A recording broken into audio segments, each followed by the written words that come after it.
Hello, my name is Clara Voss. They said it was an accident, that I panicked during the flood, that maybe I misunderstood what happened, but I remember the sound of the lock clicking. I remember the water rising. I remember screaming her name through the vent while she stood upstairs, silent. My sister didn't just leave me behind.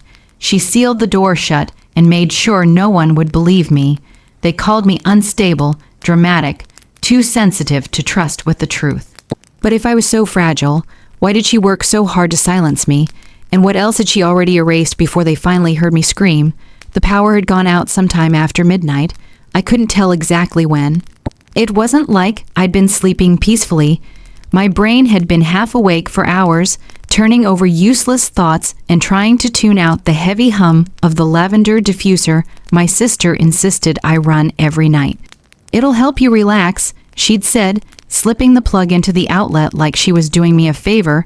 At first, I thought the dripping I heard was coming from the kitchen sink. Then I realized it was too slow, too deliberate, like water finding its way through wood. The room felt heavy, a dampness clinging to the sheets. I swung my legs off the bed and stepped onto the floor. It was cold, wetter than it should have been. I reached for my phone. No bars, dead screen, of course. I shuffled to the hallway and blinked. The baseboards were bleeding water, just a thin stream but growing. The carpet squished underfoot, and the only light in the house came from occasional flashes of lightning slicing across the living room. I could hear the river again, or maybe it was the bayou. Either way, it was louder than it had ever been. I grabbed the flashlight from the hall drawer, the one Maris Voss kept stocked with batteries, like she was always preparing for a disaster. She told me once, if something ever happens, don't wait, go straight to the cellar. The sump pump will keep us safe. The words echoed in my ears as I made my way to the cellar door. I flipped the latch, opened it slowly. A heavy mustastininess hit me, that smell you can't quite name. Mold, old dirt, wet concrete. The air felt like it had weight. I descended the stairs slowly, one step at a time. My light cut through the darkness in sharp angles. The cellar looked normal. No panic yet, just wet walls. The pump was quiet. Then it happened. A metallic click, sharp, decisive, from behind me. I turned instinctively, racing back up 2 steps, but the door had slammed shut. My hand reached the knob. I twisted, nothing. I pushed, still nothing. I twisted again harder. It rattled, but didn't budge, no. My heart dropped into my stomach. I banged the door, Maris Voss, no answer, Maris Voss. Still nothing. I pounded harder, fist to wood, then shoulder to door. Let me out. Water dripped down from the staircase above, cold and relentless. I pressed my ear to the wood. Nothing but storm, and that's when I saw it. The flashlight beam swept across the inside of the door. A glint, a flash. The edge of a padlock, new clean, drilled into the frame. I blinked hard. The same door that had always opened freely, now sealed from the outside. Who the hell had locked it? No, who else would have locked it? It was new. I knew the cellar like the back of my hand. That wasn't there yesterday. It couldn't have been. A different kind of fear spread through my chest. Not the fear of water, not yet, but the fear of knowing something had changed and I wasn't meant to know it. I started to shake, not because of the cold, though there was plenty of that, but because everything in my body wanted to scream, run, escape, but there was no place to go. I pulled my phone again, still dead. No charger, no backup. That wasn't allowed in the house anymore. Not for me, at least. The water on the floor had risen. It was now at my shins. The sump pump remained silent. I checked the switch. Dead.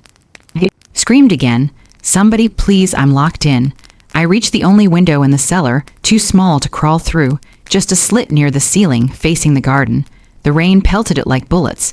My flashlight flickered once, then held steady. That's when I knew I couldn't rely on anything. Myself, I dragged over a box, then another, stacking them until I could reach the vent above the window. I stood, knees wobbling.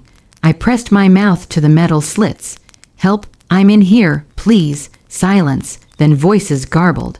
Outside, a shout, movement. I banged the metal with the flashlight. Down here, I'm down here. A beam of light cut across the garden, and then footsteps. My body tensed. Was it her? Maris Voss?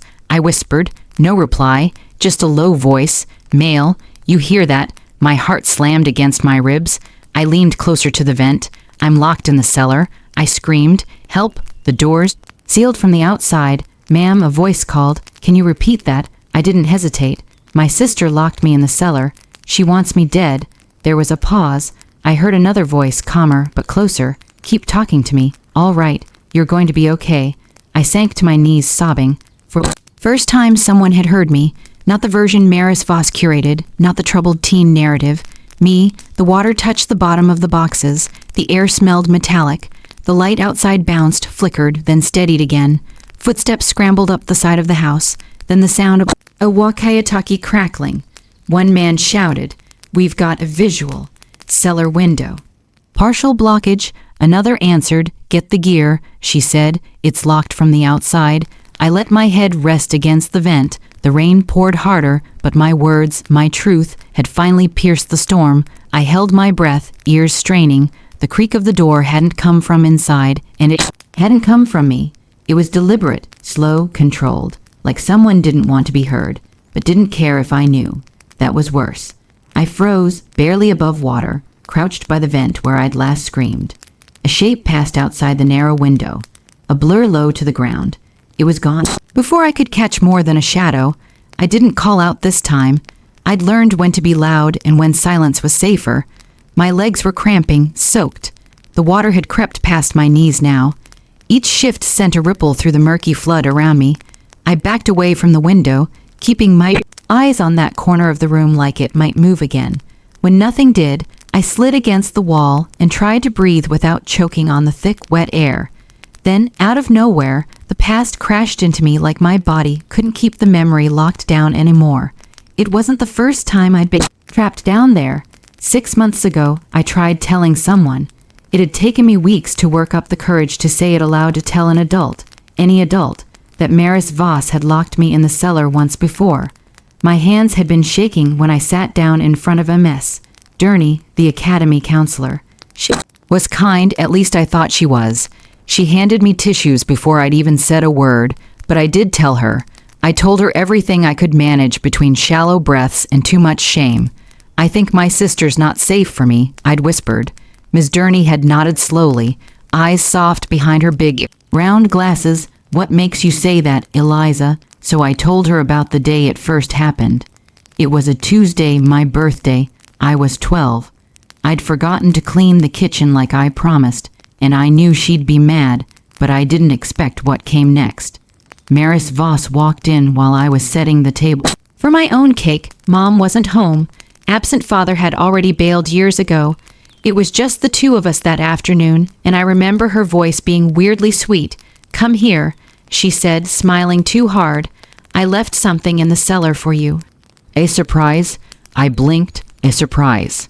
"Yeah, but you have to close your eyes. It's tradition." I knew better, but I wanted it to be real. I wanted one day, one birthday where she wasn't awful. So I went. I even smiled a little. She walked behind me as I headed down. Then the door slammed loud. "Final," I screamed. Of course I did. I kicked the door, begged. She didn't come back for 8 hours. When she did, she tossed me a peanut butter sandwich and said, "You could have gotten out. You're just too lazy to try." When I told my mother later, she didn't even lift her eyes from her magazine. "Eliza, you've always had an active imagination. Don't dramatize." That night, I wrote it all down in my notebook. Then I tore the page out and burned it in the garden, because I didn't want anyone to find it, because part of me believed it was my fault too. After I told Miss Benderney all of this, she nodded again. She said she'd talk to my sister. I asked her not to, but she insisted it was protocol. The next morning, Maris Voss showed up at Academy in her nicest sweater, her makeup perfectly smudged to look like she'd been crying. She sat in the front office talking softly with the principal. By the time I was called in, she was already painting the story. "She's been acting out at home," Maris Voss said. "Since our absent father left, she's not been herself. I'm scared she might hurt herself or someone else." The counselor's face dropped. We had no idea, of course, they didn't. Maris Voss was a professional at this. By lunch, I was suspended for disruptive false accusations and concerning behavior. I spent the rest of the week in my room. No phone, no internet, just Maris Voss knocking on my door at odd times to whisper, "Keep talking, and next time it won't be 8 hours." now knee-deep in rising water. I remembered that moment with an eerie sense of déjà vu, and yet this time something was different. I didn't feel small anymore. I didn't feel crazy. I felt awake. The water lapped against my thighs. The air grew thinner, more humid. I stood slowly, pushing soaked hair from my eyes. My flashlight was nearly dead. Just a soft circle of glow left. But I could still move, still think. There was no way I was dying down here. Not today, not for her. I scanned the room, mentally cataloging everything I could use. Shelves, boxes, the old laundry sink in the far corner. My phone useless in my back pocket, now soaked through and dead weight. My voice was shot from yelling. The walls didn't echo. Everything in that cellar felt designed to muffle. Contain, I knew Maris Voss. She thought of everything she always had, but she also underestimated people, especially me. I climbed onto the old desk we used to store holiday junk. The water was now up to its legs. I could feel it tilting slightly beneath me. I braced one hand on the pipe overhead and forced myself to think. What would I do if this weren't happening to me? What if I were reading about a girl trapped like this? She wouldn't waste time begging. She'd find a way to leave a message, a trail. That's when I remembered the journals, the ones I kept hidden behind the boiler just in case. The first was gone. I was sure Maris Voss had burned it when she found it last spring, but the second, that one, she never saw. I wrapped it in plastic and tucked it into the vent behind the old heater. I remembered how careful I was, double knotting the bag like I'd never need it. Now I needed it more than air. I scanned the wall. There in the far corner above the rising water, the old vent cover still held, rusted but closed. If I could reach it. I dropped down into the flood and waited, pushing through the cold, gasping as it hit my ribs. I gripped the pipe along the wall and pulled myself toward the far end, using shelves and cabinets for balance. The vent was closer now. I reached it, standing on the edge of a crate, my arms barely long enough to get a grip. I tugged once, twice. The metal creaked, it gave. I reached in. Nothing deeper. My fingers brushed plastic. Yes. I pulled the bag free. It was soaked but intact. The journal inside still legible through the wrapping. I exhaled, pressing it to my chest. I wasn't done yet. I looked back toward the ceiling vent where I had screamed my truth and where someone somewhere had heard me. Even with the journal pressed to my chest, water-s, loshing at my ribs and my legs trembling from cold, I couldn't stop shaking. Not from fear, not anymore. It was something else, something close to fury. It was the kind of rage that simmers under survival, the kind that makes your hands steady when everything around you is falling apart. I didn't move right away. I let the storm breathe. I listened for that shadow again. Whoever had passed outside the window, but nothing came. The air grew heavier, as if the house itself was holding its breath. The bag in my hands felt heavier than it should have, maybe because it wasn't just plastic and wet paper. It was proof. Truth written in my own words, the kind of truth no one had listened to the first time or the second or the 10th. I wiped water from my face, not sure whether it was rain or tears anymore. Then I turned toward the wall behind me, searching for somewhere, anywhere safe enough to place it, somewhere it could be found if I didn't make it out. I wasn't being dramatic. That thought didn't come from a place of weakness. It was just math. The water kept rising. If the power was out, and the sump pump was dead, and no one opened that door in time, then math would win. Still clutching the journal, I climbed onto the floating desk again. The legs wobbled beneath me, one already buckling slightly from the pressure. I held onto a pipe for balance, keeping the journal high above my head. Scanning the corners of the cellar ceiling, I spotted a narrow vent above the breaker box, barely wide enough to shove the journal into, but just high enough that the water couldn't reach it. Not yet.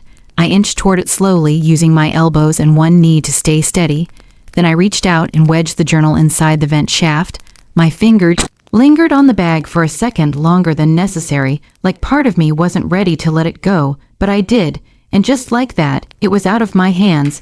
I slid back down to the top of the desk, which now dipped dangerously with each movement.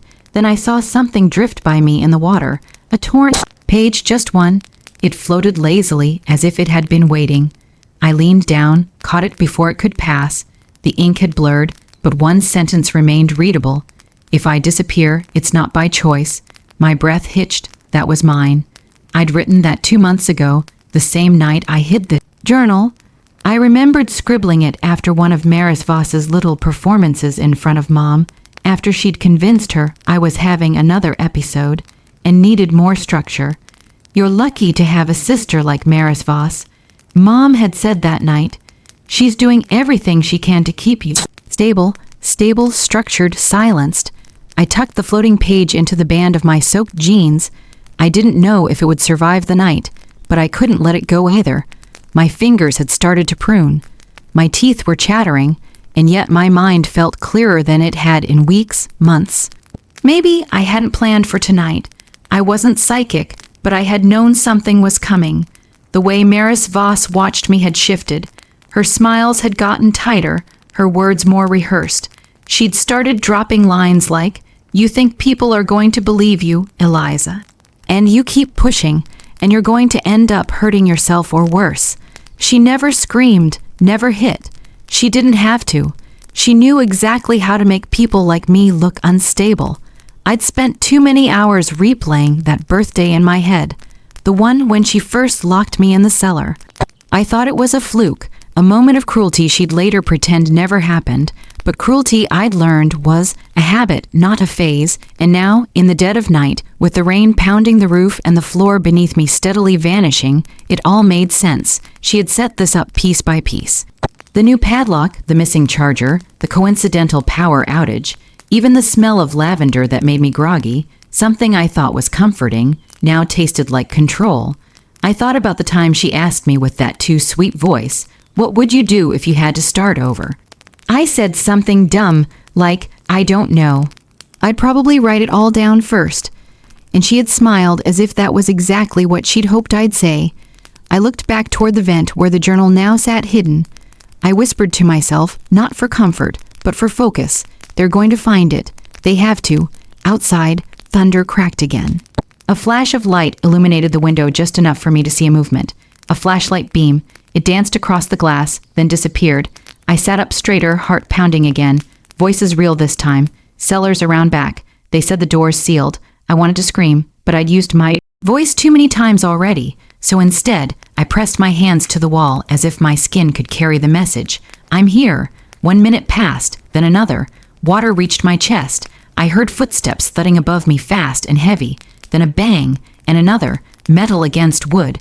A crowbar. Maybe. My body was shaking from cold now. I didn't try to stop it. Then silence. Footsteps again. Closer. The door handle rattled. Eliza. A voice called, "Are you there?" I blinked hard, too scared to answer. Not because I didn't trust the voice, but because I couldn't believe it was real.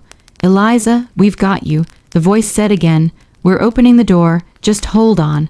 I wanted to say something, anything, but all I managed was a whisper. "The journal, it's in vent, don't let her lie again." The door cracked, and then the brightest light I'd seen in hours poured into the room. I kept my back pressed against the cinder block wall, water lapping just below my shoulders. Even though the flashlight beams had faded from view, I knew someone had been there. Sound of boots scraping against gravel, the way the window had glowed for just a heartbeat. It wasn't in my head. Someone was close. I stayed still, listening. The vent above the staircase creaked again. Then faintly the thud of car doors shouting, not angry, but urgent. I couldn't make out words, but they weren't hers. That was enough to make me stay alert. And then a voice, growly, older, familiar. "She doesn't swim. I taught Maris Voss, not her. Don't listen to their nonsense. If that girl's still in the house, she's not fine." Mr. Holloway, my throat clenched, of all the neighbors. He was the one Maris Voss warned me to stay away from. He was too nosy, she said. Too dramatic. He made up stories, claimed he saw things no one else did. But he saw me, really saw me. Not the version my sister curated for teachers, church ladies, or Mom's book club. He used to bring over old gardening books when I was a kid, show me pictures of native plants. You grow where you're allowed to, he'd say, and where you're not. Sometimes you just bust through the concrete. I almost smiled thinking about it until another voice cut through the air like a blade. "Tell me where my niece is." A woman shouted, soaked, winded, the kind of voice you don't ignore. Not because it's loud, but because it means every word it says. My heart skipped. Aunt Selene. That voice had once read me bedtime stories, the only one who ever asked how I was feeling without making it sound like an accusation. She disappeared 2 years ago, not literally, but Maris Voss had stopped letting her in, said Lenner made me unstable, said she was poisoning the house with her energy. My mother had agreed. We don't need her drama. She'd whispered one night, pouring wine at the kitchen counter. She means well. But she brings trouble. Lenner brought truth. That's what they couldn't stand. Outside, her voice came again, sharp and direct. You have teams pulling garbage out of the creek, but no one's checked the damn cellar. The air shifted. Something was happening. I pushed off the wall and waded toward the staircase, dragging my numb legs through. The weight of the flood, it was harder to move now. Furniture floated into new positions, debris clung to my clothes above me. Footsteps pounded across the floor, then halted, more voices closer. She's right. This door is not jammed. It's locked from the outside. Another man, younger, frantic. Over here, there's a vent. Someone's been trying to shout through it. And then I heard the clink of tools, the scrape of metal on wood. A breath caught in my throat. That sound, real help. Not another lie. Not another trap disguised as rescue. Not another sister's voice pretending to cry. I didn't cry. Not this time. I pulled myself back toward the desk, climbed to where I'd hidden the journal. My fingers traced the edge of the vent, now slightly warped from the damp. I whispered to it, not because I thought it could hear, but because I needed to say it out loud. Find this. Please let someone believe it. The thudding above grew louder. Grunts, labored effort, then a crack. The door began to splinter. I heard someone curse under their breath. The kind of honest frustration that only comes when something actually needs breaking. Eliza, a voice called out. Male, unfamiliar, but grounded. If you can hear me, back away from the door. We're getting you out. I backed toward the corner, hands still shaking. I didn't trust my voice enough to answer, so I tapped the pipe twice. Loud, steady, then silence. One final slam, and the door cracked open. A burst of light flooded the cellar. Making me flinch, my eyes stung. A firefighter stepped in, water to his thighs. His expression was equal parts disbelief and urgency. Got her. He shouted, "She's here." I didn't move, not until another man followed, wearing a navy raincoat, and said it was locked from the outside, just like she said, just like I said. They lifted me out gently, voices calm. No false sympathy, just action. Someone threw a blanket around my shoulders. My ears rang. I caught snippets. She was trapped. Doesn't line up with the family's statement. Journal in the vent. I tried to nod. One of them must have found it already, or maybe they would. They carried me out onto the lawn. The storm had lightened, but the air was thick with leftover chaos. Poses, radio chatter, flashing lights. I blinked against the wind, and there she was, Maris Voss, standing on the porch in my hoodie, her arms folded like she'd just come back from a jog. Her expression was picture-perfect concern, but her eyes, they told the truth. They always had. I just hadn't been strong enough to say it out loud before. Behind her, Mom hovered like a ghost, mouthing something to a responder, probably explaining how her fragile daughter had gotten herself stuck, how I had episodes, but something shifted because people were watching now, not just glancing, looking, really looking. One of the officers pointed at the lock, fresh install from the outside. Screws still have silver dust. Maris Voss's eyes flicked toward it. Then back to me, she opened her mouth, probably to spin another version of the story, and that's when Lenner stepped between us. Not this time, she said, calm, clear, resolute. You've talked enough. Maris Voss flinched, just barely.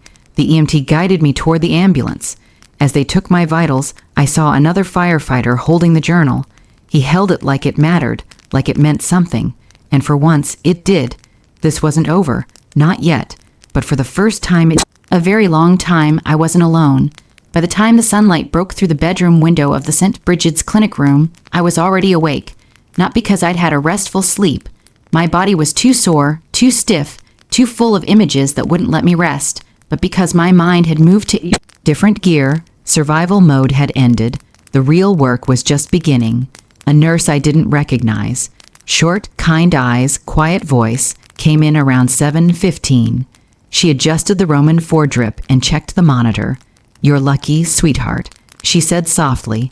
"Water that cold, that long, could have done a lot more damage." I nodded, still watching the ceiling. Lucky wasn't the word I'd use, but I wasn't going to waste energy correcting people today. As she moved around the room, I heard murmurs from the hallway. Something about the police, something about the mother not cooperating. My stomach twisted. I hadn't seen Mom yet, not once. Not that I expected her to come rushing in. The nurse left with a pat on my shoulder. I turned my head slightly, catching a glimpse of the chair near the door and the man sitting there watching me. Not a doctor, not family. Something colder, more alert. "Detective Rourke," he said after a pause, "you're safe. We're not here to interrogate you, but I do have some questions when you're ready." I appreciated the tone. No babying, no fake warmth. He handed me a small notebook and said, "Whenever you feel like writing down anything, details, things you remember, this is for you. You don't have to talk if you're not ready." I took it, more grateful for the silence that followed than anything else. The door opened again. I turned toward it instinctively and froze. Maris Voss' hair pulled back. No makeup, a sweatshirt a size too large. She looked soft, harmless. She looked like someone's big sister who just found out her sibling had been in an accident. She let out a sharp, shaky breath, one that sounded perfectly rehearsed. "Eliza," she whispered, her voice cracked. "Oh my God, I've been so worried." Detective Rourke straightened, stepped back half a foot to give her room, but didn't leave. He watched, studied. I said nothing. She took a step closer, glancing toward the nurse's station before leaning in. "I didn't know," she said quietly, eyes damp. "They told me you went down to check the breaker." "And I didn't," I said, cutting her off. My voice surprised me. Clear, steady, loud enough to silence the rest of the room. Detective Rourke shifted slightly, just enough to let me know he was listening. "I never touched the breaker," I added. "I was asleep. I woke up to water in my room. Then I went down and the door locked behind me." Maris Voss blinked slowly. "You think I did that?" she whispered. "Eliza, I know you did." She didn't flinch, just stared at me like I just slapped her. "Eliza," she said again, gentler, coaxing, "you're confused. It's okay." "You've been under a lot of stress," Garcia interrupted then. "Miss Dorian, I'll have to ask you to step outside for a moment." She turned on the tears instantly. "Please, she's my sister." He didn't blink. "And you're not under arrest yet, but you're not her doctor and you're not her lawyer. So, unless she's asking for you, you're leaving." That was when she finally broke character just a bit. Her jaw clenched. She turned and walked out, head down, hand clutching her phone like it might offer her an escape route. The door clicked shut behind her. I let out a breath. I didn't know I'd been holding. Garcia gave me a look, flat, unreadable. "She's good," he said. "She's practiced," I corrected. He nodded once. "We'll be back." I was alone again. For a while it was quiet, save for the occasional beep of the monitor, but not for long. Voices rose outside my room again. I recognized one. Sharp, shrill, cracking under pressure. "My mother? She said it was just to teach her a lesson. Mom told someone, that's all. She didn't say she locked her in. She said Eliza just got scared and overreacted." I closed my eyes. "She's always been emotional," she continued. "You know how teenagers are. They imagine things." "Mrs. Kane Garcia." His voice cut through a ramble like a razor. "There was a lock on the outside of the cellar door installed recently with no interior mechanism. That doesn't happen by accident." There was a pause. Then softer, I heard my mother sigh. "I didn't think she meant harm. I thought she was just trying to keep Eliza safe. You don't understand how much pressure Maris Voss has been under. She nearly drowned." That silenced the hallway. I rolled onto my side, pulling the blanket tighter. 10 minutes later, the door opened again. Not Maris Voss, not Mom. Garcia again. This time holding something in his hand, a laptop. "We got a warrant," he said simply. "This was in your sister's room." He sat beside the bed and opened the screen.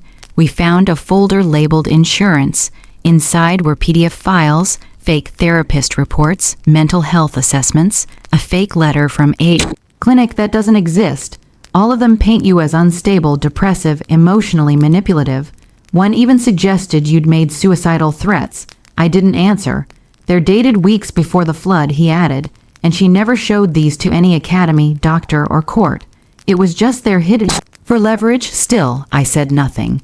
There are also emails, he continued scrolling, to a friend named Mira talking about how she needs to control the narrative before you ruin everything. She mentioned the insurance policy in one.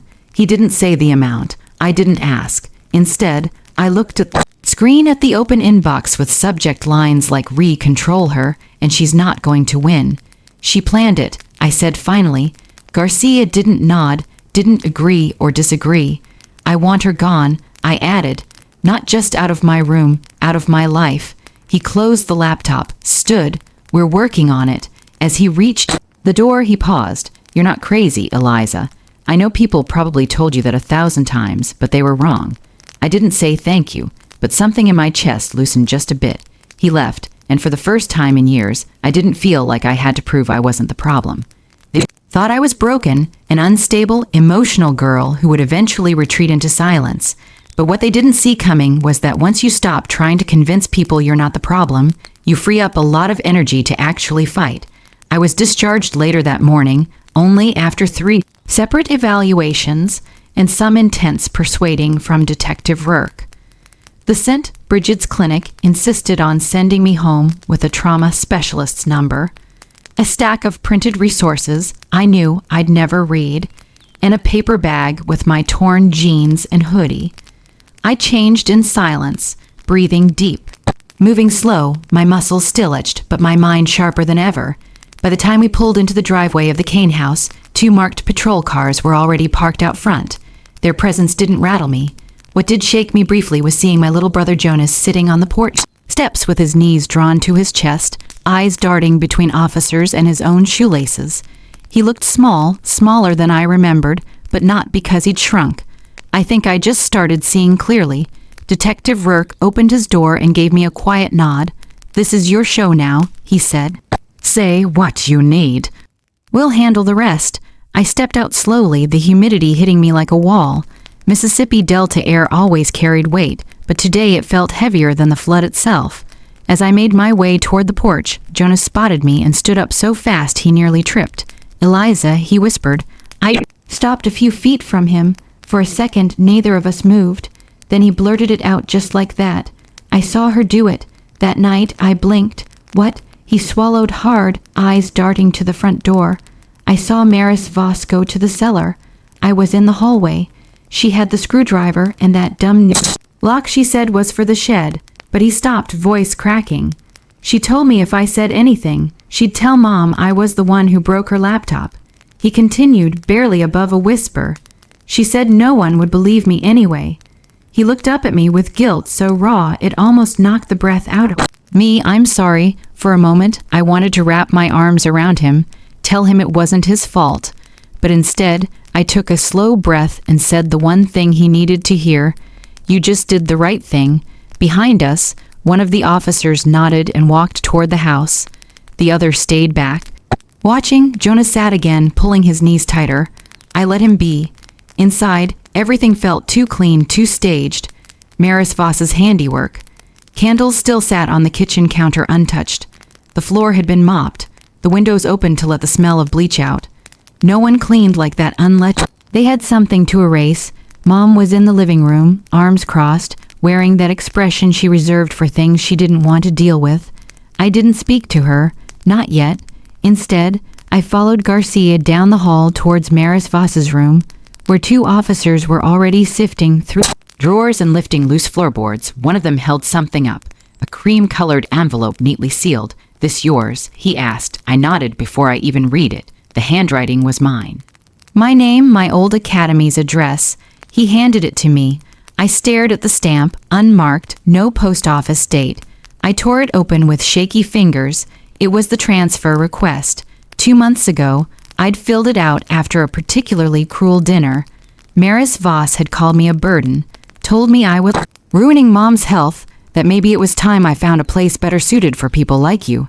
I'd written the letter that night, asked to move in with Aunt Selene, typed it on the old computer, printed it, sealed it, and left it on the kitchen table for Mom. She'd never mentioned it, and now here it was, unopened, hidden in Maris Voss's drawer. She stopped it before I could even leave. I muttered, more to myself than anyone else. Garcia gave me a glance. No pity, just understanding. I turned and walked back into the living room. Mom was still standing there. She didn't ask where I'd gone. Didn't ask what I'd found. I stepped in front of her and held up the envelope. "Did you know?" I asked. Her lips pressed into a line. "Did you see this?" I said louder. Still no answer. I lowered my hand. "You did." She didn't look at me, just stared past me like I was someone else's problem. I exhaled. "Then you don't get to tell my story anymore." I didn't wait for a reply. I didn't need one. Back in the dining room, Garcia motioned for me to sit at the table. A small recorder already sat on the wood. He pulled out a chair and placed a notepad beside it. "Whenever you're ready," he said. I sat, adjusted the chair, took a breath, then I spoke. I was asleep when the storm started. I began voice even. The power had gone out, but I didn't think much of it. When I woke up, water was already coming through the carpet. I grabbed a flashlight and went downstairs to check the sump pump. I didn't pause. She was waiting, not physically, but the lock. She'd installed it the day before. I didn't notice. I didn't know.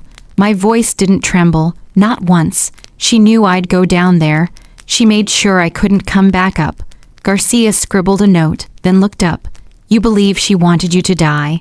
I didn't blink. She wanted me gone. And if dying made that easier, I think she was okay with it. He nodded once, then gestured toward the notebook. "Anything else?" I reached into my backpack and handed him a folded piece of paper. A copy of the journal page, the one that read, "If I disappear, it's not by choice." She wanted to make sure I had no way out, I said, but I found one. He looked at the page, and this time he did nod. We sat in silence for a few seconds before he turned off the recorder. "No more whispers, Eliza." I nodded. "No more." The officer's voice echoed in my head long after he left the room. "She tried to erase your voice, but forgot that evidence echoes louder than lies." I had replayed it over and over in my mind as I sat in the back of the squad car that afternoon, parked in front of the precinct's side entrance, waiting for them to prep the evidence room. The air conditioner in the cruiser blew too cold, and yet I didn't ask them to turn it down. I welcomed the chill. It helped me stay present, grounded. By the time the sun dipped behind the courthouse steeple across the street, we were already walking into the narrow side hallway. Fluorescent light humming overhead. Detective Rourke walked just a step ahead of me. He didn't say much. He didn't need to. My hands were steady, my spine straight. This wasn't like before. When I told the academy counselor Maris Voss had locked me in the cellar years ago, and they'd responded by calling her in for a check-in, when my mother whispered, "She's always been dramatic," like I wasn't even in the room. This time, we had something they couldn't talk over. This time the room would listen. Inside the evidence viewing chamber, 3 officers stood already, one of them holding a flash drive the size of a fingertip. "He just walked in," the officer said, nodding toward Garcia. Didn't say much, just handed it over and said, "You'll want to see this." "Who?" Garcia asked. "Neighbor," the officer replied. "Older guy, white hair. Said his cameras caught some strange behavior around the Kane house, especially at night." My breath caught. Mr. Holloway, of course. Maris Voss had always complained he was nosy, that he was one step away from losing it. But what she really meant was he noticed too much. The officer slid the flash drive into the laptop, and the first file opened. The room fell silent. Footage began from 2 weeks before the flood. Midnight clips time-stamped and labeled. Grainy video, yes, but enough detail to feel it in your bones. There she was, Maris Voss wearing her favorite gray hoodie, the one with the university crest she never earned, standing in our garden. The motion sensor lights flicked on. She didn't flinch. In one clip, she yanked the blinds in the living room down aggressively after glancing outside, eyes scanning. In another, she stood on the back porch, arms crossed, watching the window that led into my bedroom. She stood there for nearly 3 full minutes before turning and disappearing inside. "She's patrolling," one officer muttered. "She's not checking for intruders. She's checking for witnesses." Another video showed her in the middle of the night, creeping through the yard with a screwdriver in hand. Her face was calm, precise. She opened the cellar door, walked down the steps, then returned and closed it, locked it, checked it twice. No rush, no fear of being seen. "She doesn't look like someone dealing with a mental health crisis," the officer beside me said flatly. "She looks like someone executing a plan." Garcia nodded, then clicked to the final file. The one labeled Flood Night 2, 12 a.m., and then I saw it. Maris Voss standing by the shed in her boots, hair pulled into a low braid, rain poured around her. She wasn't wearing a raincoat. She didn't even look wet. She walked across the garden with calm, measured steps. The wind blew her braid to one side. She didn't look at the house. She went straight to the cellar door, opened it, held it open. The image shook slightly. Mr. Holloway must have bumped the camera, but it was clear enough to see her lips move as she said something I couldn't hear. She looked around once, then closed the door, pulled something from her pocket, a lock. She slid it into place, clicked it shut, turned her back and walked away without a glance behind her. The audio picked up one thing, faint but unmistakable. My voice, a scream, cut off the moment the door shut. The room was so still, I could hear someone breathing 3 FT away. Then, quietly, one of the younger officers said, "That wasn't neglect, Garcia." It didn't blink. That was intent. I didn't cry. Instead, I stared at the screen until the image burned behind my eyes. She had known what she was doing. She had planned every part of it, and she had done it with a calmness that would terrify most people. But not me, because I had lived it. I turned to Garcia. "What now? We bring her in," he said. "This takes it from reckless endangerment to premeditated." A pause. Then he added, "She's going to lose everything." I shook my head. She already lost me. They brought her into the station later that evening, not with handcuffs yet, but with a level of tension that changed the temperature of the room the moment she walked in. Maris Voss still wore that same gray hoodie. Her face looked pale under the fluorescent lights, like maybe, just maybe, she knew the mask was slipping. When she spotted me sitting across the room, she hesitated. For half a second, her mouth parted like she might cry or plead or spin one more beautiful lie. But she didn't speak, and neither did I. Garcia stepped forward and asked her to take a seat. "We have video footage," he said simply. She blinked. "Footage of what?" "Of you locking the cellar door." Her eyes flicked to me, then back to him. He held up a hand. "You don't have to say anything. In fact, I'd suggest you don't." For once, she listened. I watched her face as the truth landed. Not all at once. Not like a slap. More like a slow sinking, like a flood in reverse, dragging everything down. Her shoulders lowered, her mouth closed. No tears, no performance, just the quiet understanding that it was over. She tried to erase my voice, but the cameras remembered everything. The echo of the footage haunted the room even after the screen went black. No one spoke. Not Garcia, not the tech team, not even the clerk who had been tapping away at his keyboard until that last recording ended. Maris Voss's face, cold, calculated, lingered in everyone's mind like a shadow that refused to leave. The click of the padlock, the deliberate turn of her back, the absence of hesitation. When they finally escorted me out of the evidence room and into the hallway, the sun had started dipping below the courthouse roof. The air outside had that strange heaviness of early evening in Baton Rouge, moisture hanging midair like an unspoken thought. Garcia leaned over and whispered, "They're filing formal charges within the hour." I nodded, unsure how to respond. The word relieved didn't fit. Nothing about this felt clean or victorious. 3 weeks passed between that moment and the courtroom. 3 weeks filled with interviews, statements, subpoenas, and silence from people who used to praise Maris Voss's ambition and charisma. Suddenly, they didn't remember what she said at the church fundraiser or who she posed with at the neighborhood barbecue. Selective amnesia is a powerful thing in small towns, but not everyone stayed quiet. It was Officer Daniels, one of the first responders during the flood, who lit the final match. "We're trained to spot patterns," he said on the stand, his voice steady. And she didn't look like a girl caught in a flood. She looked like someone who had been left in a cell. I sat in the back row with Leonard beside me, fingers laced together tightly in my lap. Jonas sat on my other side, knees bouncing. He hadn't said a word all morning. Daniels continued, "I've seen neglect. I've seen panic. This wasn't either." The judge asked him to clarify, and he did. Clearly, simply, this was premeditated. That report was what cracked open the case wide enough for the jury to stop squinting and start seeing. Then came the evidence. They started with the body cam recording, the faint gasping voice, "My sister wants me dead," followed by the calm reply from the firefighter, "We're coming, Eliza, hold on." Then they moved to the journal entries. Pages stained, Words smudged, but still legible. My words, my handwriting. She's building a case against me, and no one's stopping her. Then came the emails. Prosecutor Sharp, a woman with ice in her voice and steel in her spine, held up a printed chain. In this message, she said, addressing the jury, Maris Vosdorian writes to a friend, "She's going to slip eventually. I just need to make sure no one questions the narrative when it happens."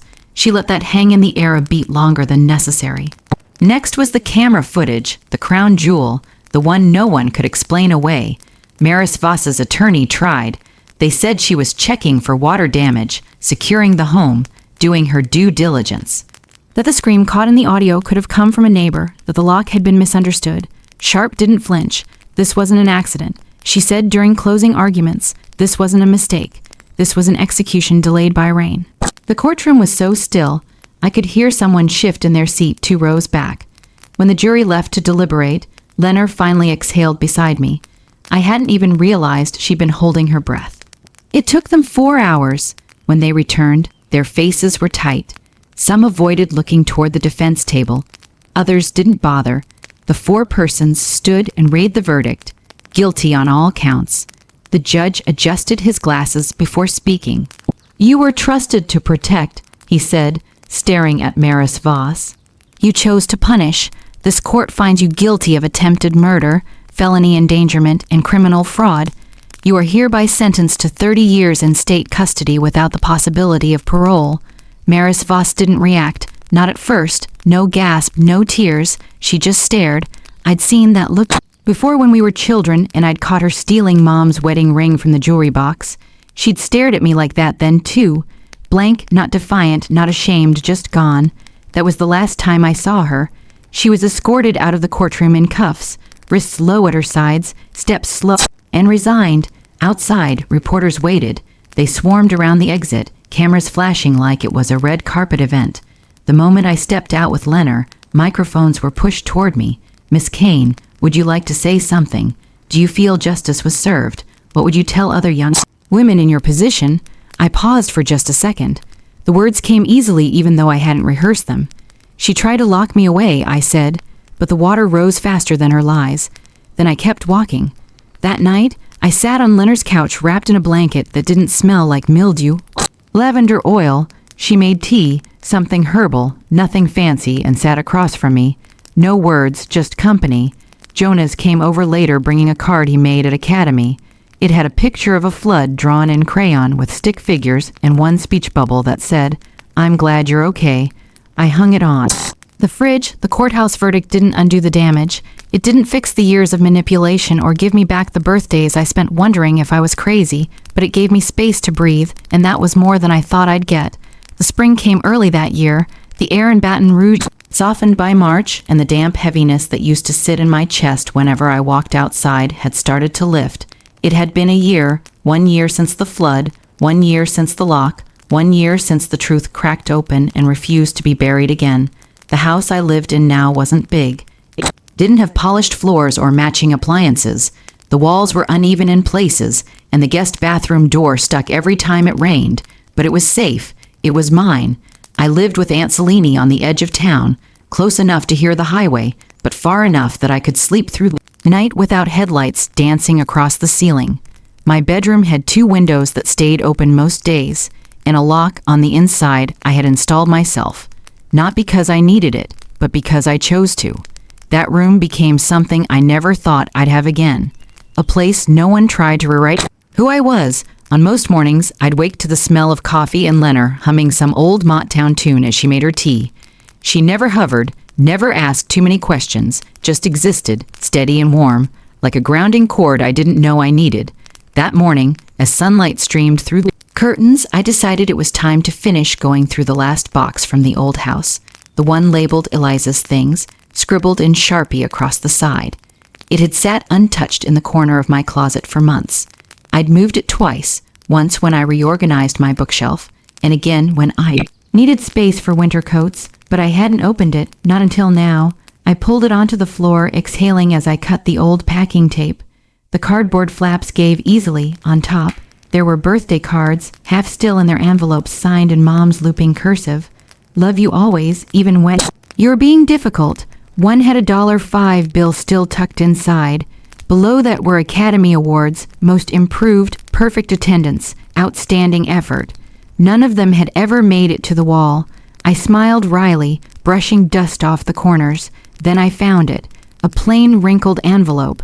No stamp, no return address, just my name in uneven pencil strokes. I opened it carefully. Inside was a single folded sheet faded with time. If I disappear, please look for me.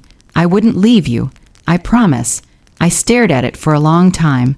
I remembered writing it, maybe 7 years old, hiding under the dining table while Maris Voss screamed at Mom for not buying the right yogurt. I had felt invisible even then, like my voice was too soft for that house. I tucked the note into my journal next to the page I'd copied from the one they'd found in the cellar. Somehow, those 2 scraps of paper carried the whole arc of my life, who I was and who I refused to be anymore. Later that day, I sat down at the kitchen table with my laptop and a bowl of leftover gumbo.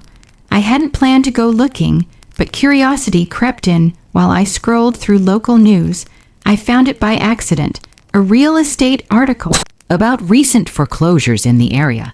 The Kane house was listed, empty, abandoned, grass growing too high in the front.